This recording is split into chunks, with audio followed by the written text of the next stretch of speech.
At 7 o'clock, we got our first of our two 7 o'clock games. We got Hawaii, who went 9-4. Traveling to Stanford, who went 4-8 last year. Stanford favored by 4 on the ACC network.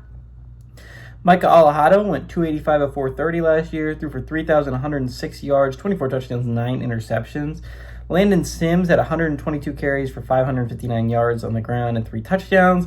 Jackson Harris had 49 catches for 963 yards and 12 touchdowns. Hawaii does return Micah Alejado and Landon Sims, although Landon Sims, as you can tell by the fact he only had like 559 yards rushing and he was their leading rusher, he will be their second string rusher this year.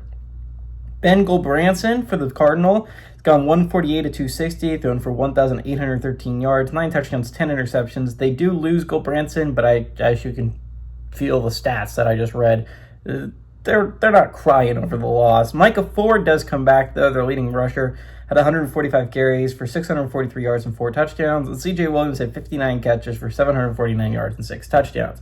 Stanford is 4-1 against Hawaii all time. Last game did go to Hawaii, as many of you remember, in the Week 1 game in 2025 last year. Hawaii pulled off the upset over Stanford and a game-winning field goal. Hawaii has never won at Stanford, which is interesting, but Hawaii is 1-0 in one-possession games, which was the game that we saw last year. Okay, this is a really important, really under-the-radar game. Again, you're going to talk about that, a lot of that with week 0, right? You're not getting your LSU Clemsons, right?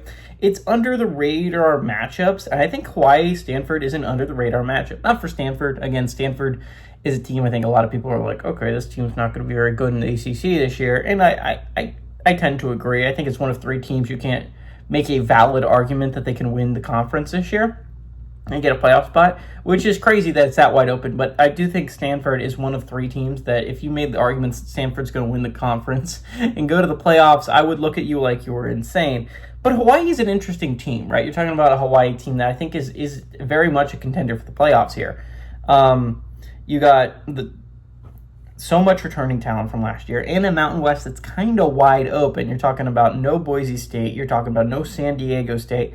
And in a conference that's kind of wide open, I say kind of because absolutely UNLV is still here, and that's been the team in the Mountain West for so long. We're going to get to UNLV a little bit later. You have New Mexico. You have North Dakota State coming in. So there's obviously some contenders, and Hawaii still has to play another Power 4 team.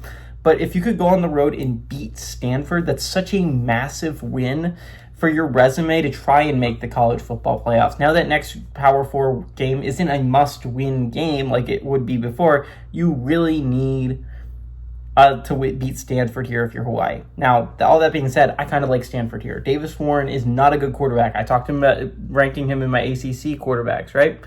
He's my dead last ACC quarterback, but what Davis Warren can do pretty well, I think, is step into this team and lead them to a win over Hawaii, which isn't like a massive thing, but it is something. I do think Stanford is the better team here. I think they're playing at home. I think they were disrespected last year by going on the road and losing to Hawaii. I do not think they allow that to happen at home. And I think Hawaii is in for a rude awakening. I think they're going to come in thinking they're going to win this game. And I think a lot of people are going to pick them for this upset. I like Stanford to win here, and I do like Stanford to cover.